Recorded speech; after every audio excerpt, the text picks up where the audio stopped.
It was a Thursday evening, one of those ordinary days when everything seemed perfectly fine. I had wrapped up work earlier than usual and decided to surprise my wife with her favorite takeout.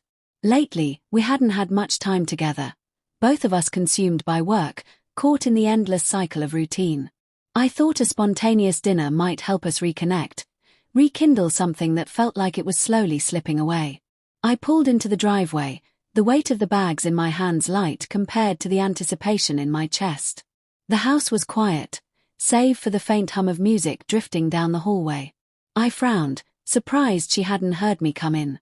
As I climbed the stairs, the melody became clearer, and recognition struck me like a whisper from the past. Vidide. Our song. The one we danced to at our wedding, bodies entwined, hearts beating as one.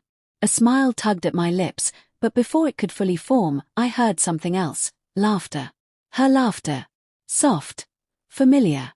But then, another voice. Deep. Unfamiliar. A strange coldness spread through me, the kind that settles in your bones before a storm. My grip tightened on the takeout bags, my pulse a steady drum against my ribs. Step by step, I moved toward the bedroom, each footfall heavier than the last. And then I pushed the door open. There they were. My wife. In bed. Twisted in sheets that once held only us. And him, a stranger, half hidden in the tangle of limbs and betrayal. Time stopped. For a moment, I thought maybe I had stepped into some cruel dream, one that I'd jolt awake from any second. But then she gasped, eyes wide with shock and something else, guilt. The man scrambled from the bed, fumbling for his clothes, his face paling as he realized who I was. He muttered an apology, but I barely heard it. My entire world had narrowed to the woman I had loved for the past 10 years, the woman who now sat before me, clutching the sheets to her chest as if they could shield her from the truth. What the hell is this? My voice came out hoarse, thick with something between fury and devastation. John, it's not what it looks like, she stammered, desperation laced through every syllable. I let out a bitter laugh, sharp and humorless. Not what it looks like. My gaze swept over the scene, over the undeniable evidence of everything I had refused to believe possible. Because it looks pretty damn clear to me. The man, her lover, didn't wait for another word. He bolted, his footsteps echoing down the hallway, but I didn't follow. I couldn't. My focus was locked onto the woman I thought I knew. She started crying, tears slipping down her face in rivulets, but they meant nothing to me. They were too late. How long? The words came quiet, dangerous, a demand more than a question. She shook her head, fresh tears spilling over. John, please, I can explain. How long? Each syllable was laced with venom, a poison of heartbreak and betrayal. She hesitated, as if saying it aloud would make it real. 6 months. 6 months. I felt something inside me break. Something that could never be put back together. I turned and walked out, the walls of the home we built together closing in, suffocating me. My feet carried me to the kitchen, my knuckles white as I gripped the counter, my mind spinning in 1,000 directions. She followed, still crying, still pleading, but I couldn't hear her over the deafening roar in my head. John, please, let's talk about this.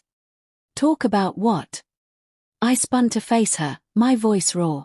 How you've been lying to me. Sleeping with someone else while I thought we were happy. She flinched, but I didn't care. I wanted her to hurt, to feel the weight of this betrayal the way it crushed me. I'm sorry, she whispered, but the words were hollow, meaningless. Sorry doesn't fix this. My voice was cold, lifeless. I don't even know who you are anymore. The next few days were a blur. I drifted between rage and despair, unable to eat, unable to sleep, haunted by the ghost of what we used to be. Every room, every picture, every little detail of our life together had become a cruel reminder of what I had lost. We tried talking, but every conversation ended in shouting, in more tears, in more hurt.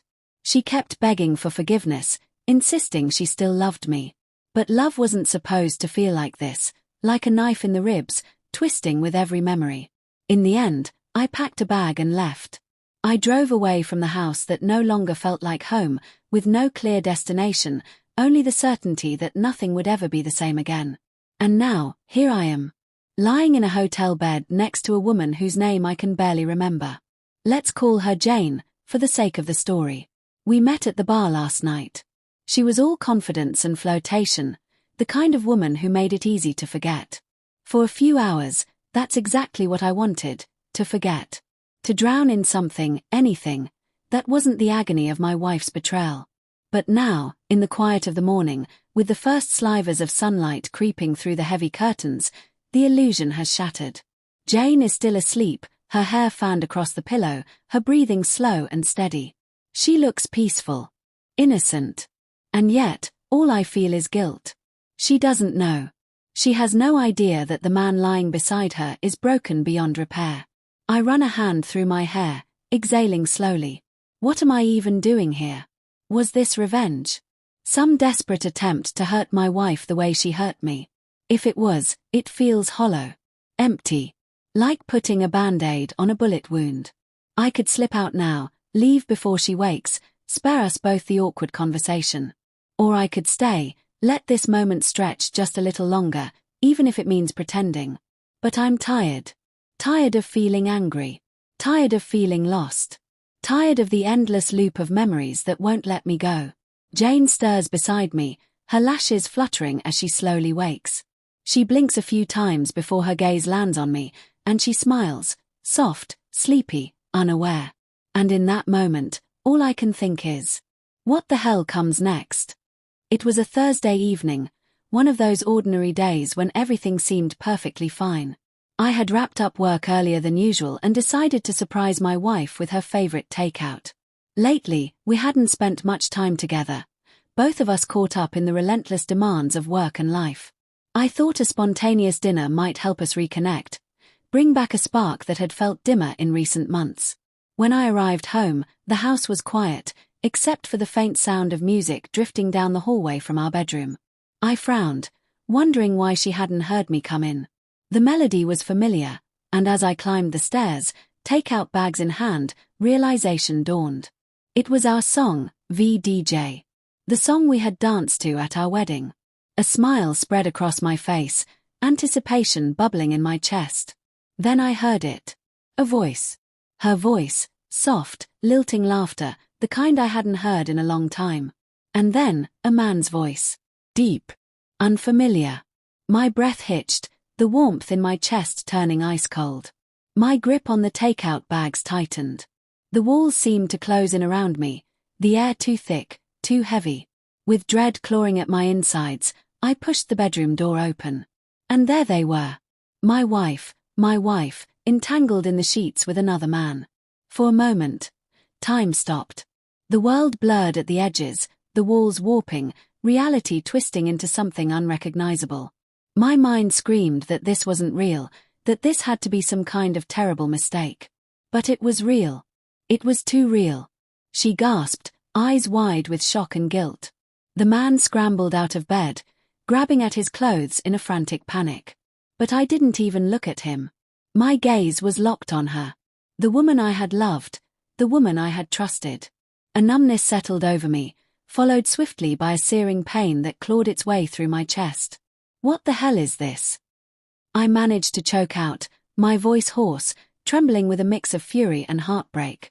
John, it's not what it looks like, she stammered, pulling the sheets around herself as if they could shield her from what she had done. A bitter laugh escaped my lips, hollow and empty. Not what it looks like. The scene before me was clearer than glass. The man muttered an apology, as if that meant anything, before bolting from the room. I barely noticed. My focus was on her, on the woman I had spent 10 years building a life with, the woman who had just shattered everything we had. Tears spilled down her face, but I felt nothing for them. No sympathy. No understanding. Just the raw, aching wound of betrayal. How long? I demanded, my voice low, sharp as a blade. She opened her mouth, closed it again, her hands shaking as she clutched the sheets to her chest. John, please. I can explain. I didn't want an explanation. I wanted the truth. How long? The silence stretched, thick and suffocating. Then, in a voice barely above a whisper, she admitted it. 6 months. 6 months. The words slammed into me like a wrecking ball. I felt physically ill, as though the very foundation of my life had been ripped away, leaving me to freefall into nothingness. Without another word, I turned on my heel and walked out, my world crumbling around me. I spent the next few days in a haze, lost between anger and despair. Sleep eluded me, food tasted like ash, and no matter how much I tried to push the image of them out of my mind, it lingered, poisoning every thought, every memory, every moment. I told her I needed space, and she had respected that. No messages. No calls. The silence between us stretched, feeling both like a relief and a death sentence. Was this it? Was this how our story ended? Desperate for an escape, I ended up at a hotel miles away, drowning myself in whiskey and regret. That's where I met Jane. She walked into the bar with an air of effortless confidence, her smile easy, her laughter light.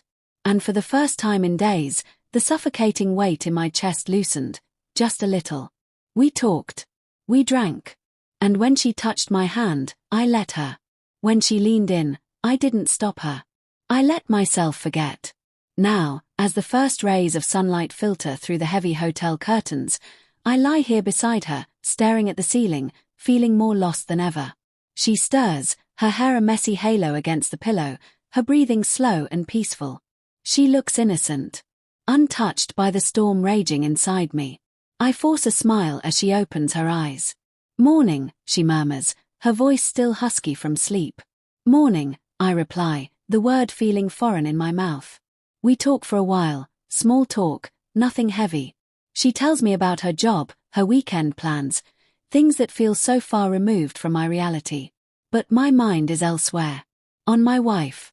On what comes next. Jane senses it. I see it in her eyes when she finally sighs and says, "I get it. You're not really here." I exhale sharply, running a hand through my hair. "I'm sorry." "Don't be." She offers a small, knowing smile. "Whatever you're going through, I hope you find your way." I nod, gratitude stirring somewhere beneath the mess of emotions threatening to drown me. "Take care, Jane." She leaves, and I'm alone again. By the time I walk through the front door of my house, my chest is tight, my pulse uneven. My wife is there, sitting at the kitchen table, eyes red, face drawn with exhaustion. She looks up at me, hesitation and sorrow written all over her features. "John, I don't know if I can forgive you," I cut in, my voice quieter than I expect. "But I'm willing to try." Her breath catches, fresh tears pooling in her eyes. "I'll do whatever it takes. I swear to you." It wouldn't be easy. Rebuilding trust never is. The road ahead would be filled with pain, doubt, and second-guessing. But maybe, just maybe, there was something worth saving. And as we sat across from each other in that silent kitchen, a sliver of hope cut through the wreckage. Maybe this wasn't the end of our story. Maybe it was the beginning of a new one.